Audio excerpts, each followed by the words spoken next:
If you've ever felt overwhelmed, confused, or simply unclear about what your choices are or what to play when you see a minor 7 type of chord in a chord chart, then this video is for you, because I'm going to break down 5 really solid options and explain it completely in a way that you're definitely going to be able to understand.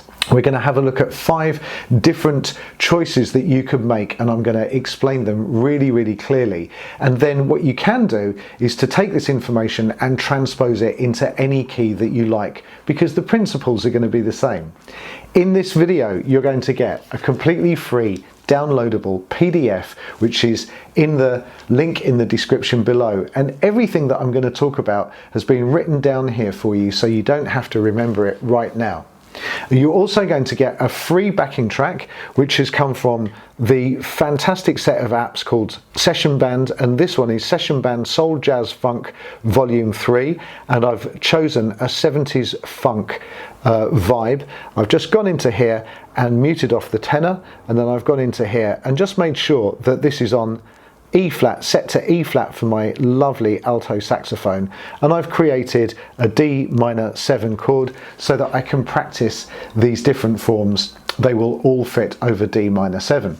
So let's dive in. Just before we do, can you do me a massive favor please and subscribe to the channel? It would really help me out. It would help the channel grow. You get my this is my 190th video, 190 videos in front of people that would need it, new sax players, young sax players, or people that have just started, and that would really help. And if you could also go to my website, which is saxmadesimple.com, and subscribe to my newsletter, then that would be amazing too. And if you want to go the extra mile, then sharing this content on your social media would be massively appreciated. Thank you so much. So let's dive in.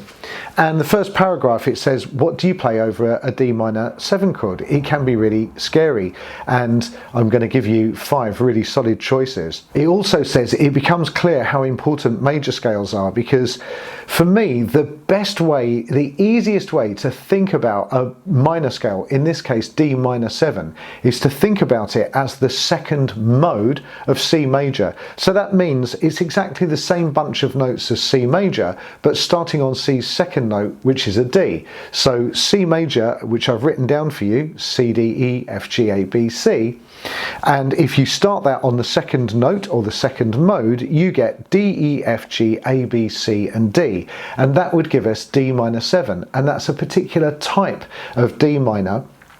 And it has a name, and the name could be anything. It could be Harry or Susan, but it's not. It's Dorian.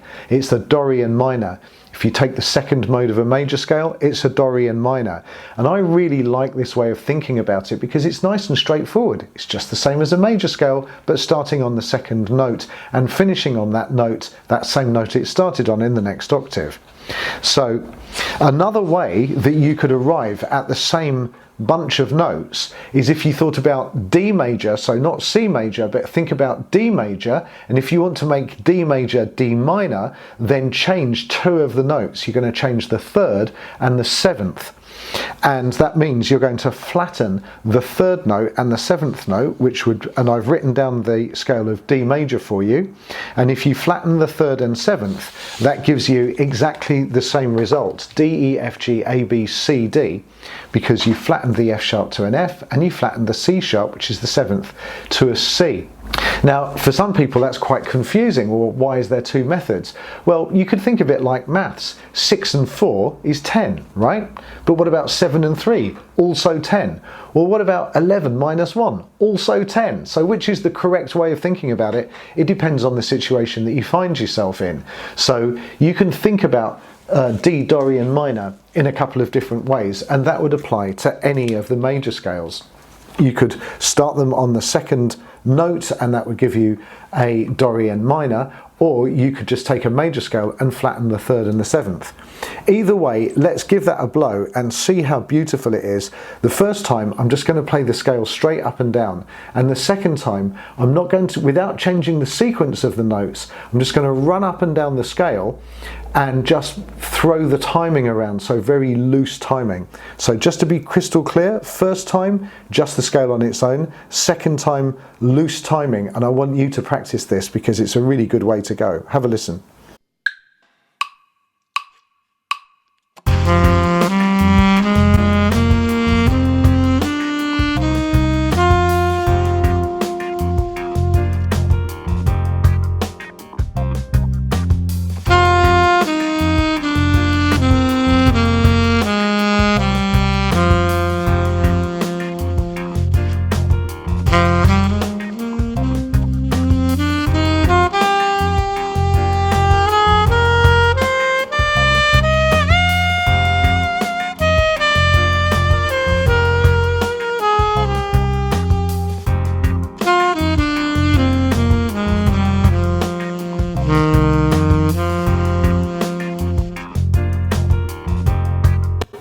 Sounds pretty nice, doesn't it? And you could spend some time just jamming, going up and down the scale. Once again, I didn't change the sequence of the notes at all, and what I did do was just stretch the timing out. And the way that you could think about that was think about language. If you're going to tell a story, instead of saying, once upon a time there was a girl that lived in the forest and she lived next door to some bears and some stuff happened and they all lived happily ever after.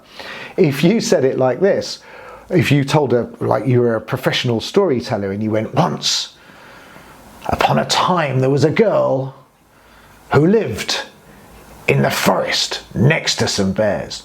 Now that's, even though that seems a bit crazy and it's massively over exaggerated, it's a lot more interesting to listen to. It captures your attention, but the content is exactly the same as what I did the first time, which wasn't very interesting. And that's what I'm doing here. I'm just using pauses and stretching out notes to make it sound a little bit more interesting. The next choice that we could have is to take exactly the same bunch of notes, but if we flatten the sixth note, and I've written this down for you, we would get D, E, F, G, A, B flat, C and D. And this is also D minor 7. It's a different type of minor scale and it also has a name, and this would be the Aeolian.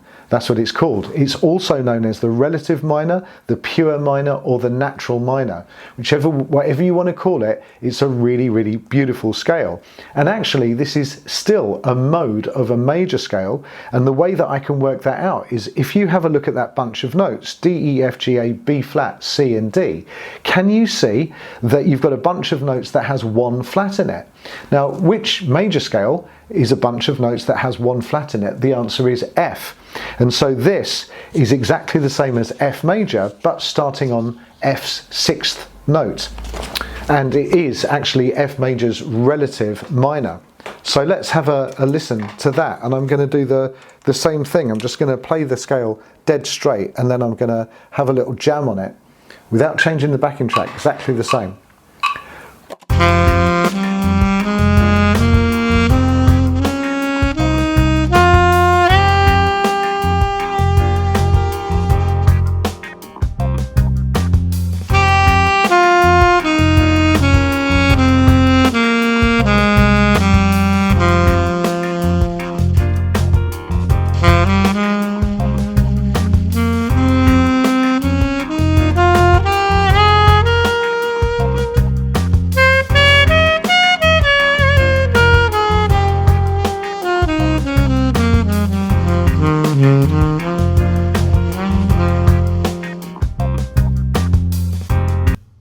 So could you hear I was just taking the scale up and down with loose timing, and can you hear the difference between that and the Dorian? For me it sounds a little bit darker.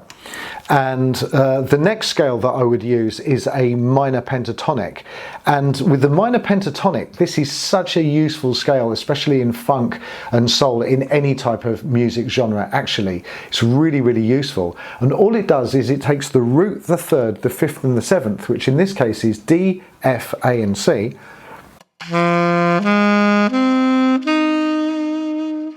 and then it's going to add the fourth note of the scale, which in this case is a G. It's going to add that. So the minor pentatonic is a 5-note scale. 4 of those notes are just chord tones, and you would get this.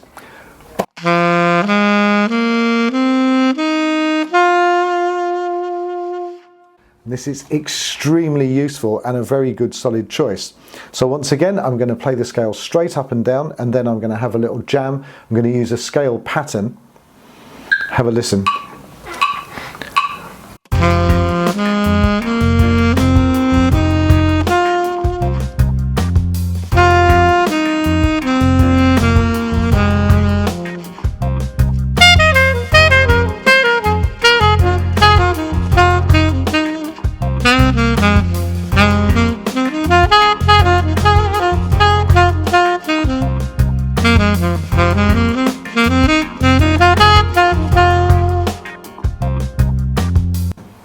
Isn't that nice? Really lovely, lovely minor pentatonic pattern. And when I was jamming using that pattern, it doesn't sound like 5 notes anymore, but I can promise you it absolutely is. So I want you to practice with the backing track. I've written the notes down for you, and can you please practice your minor pentatonic, because this is amazingly useful.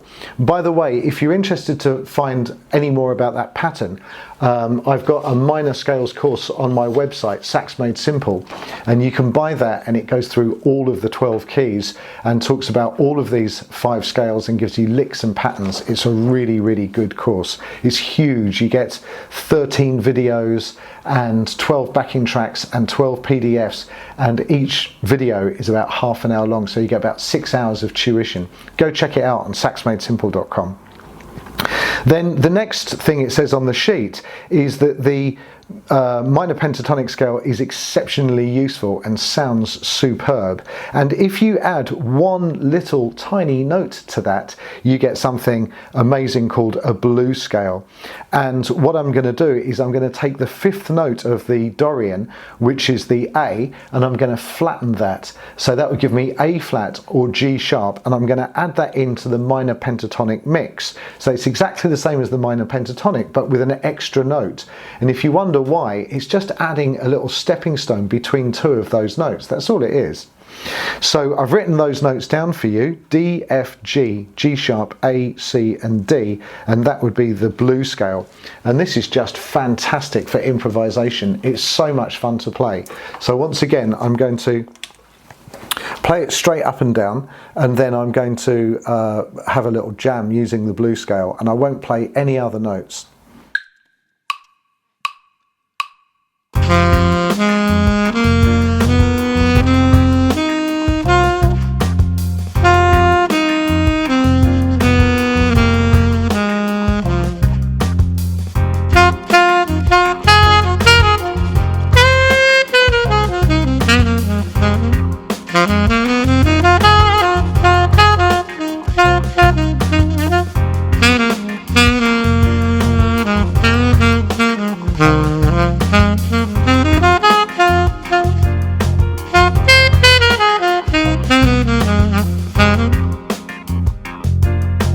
And again, throwing the blues scale around, I just think it sounds absolutely fantastic, and it's so much fun to play.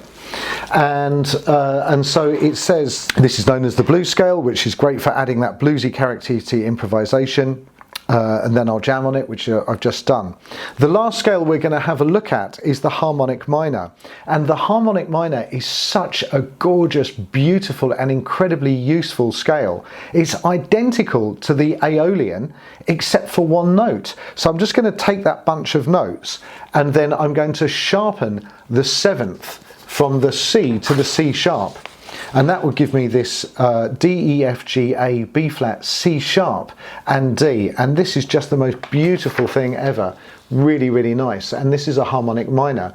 Now, this isn't really a D minor 7 anymore. The correct way of thinking about this is a D minor major, because that C sharp is part of the major scale bunch of notes. So you've got a minor 3rd, but a major 7th. But you don't really need to worry about that so much if that's too much information. But really learning this scale is going to be incredibly useful. So I'm going to do exactly the same. I'm going to play the scale straight up and down. I'll probably take it up to the 9th like I did before with one of the scales. And then I'm going to have a little jam on it. Have a listen.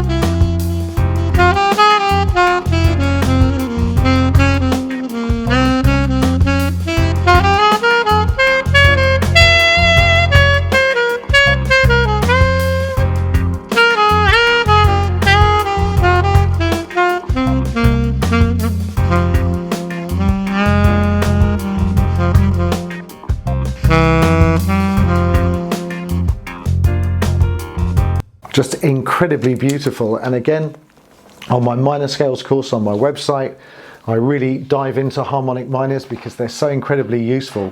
So do go and have a look at that. And it says this scale has a beautiful distinctive sound, and strictly speaking this would not be notated as D minor 7 but D minor major 7. So I've written all of that down for you. But again, you don't have to get bogged down in theory, but what you really would benefit from is just learning the scale and being able to play it. It's such a beautiful scale. So final thoughts.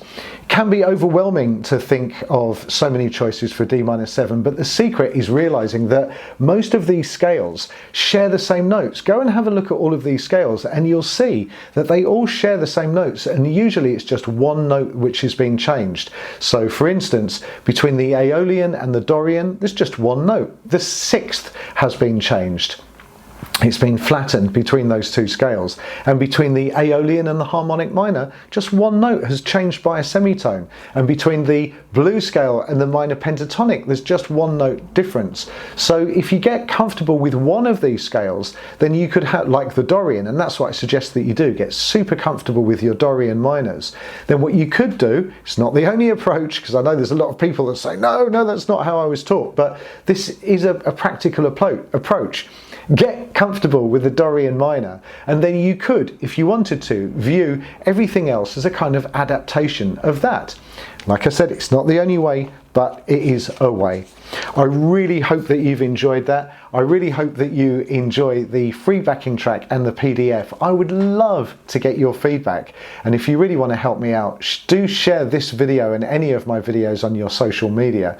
Please, if you do want to support me, then do think about subscribing to the channel and subscribing to my newsletter. I'd really appreciate it. I'm looking forward to seeing you in the next video. Take care. Bye bye.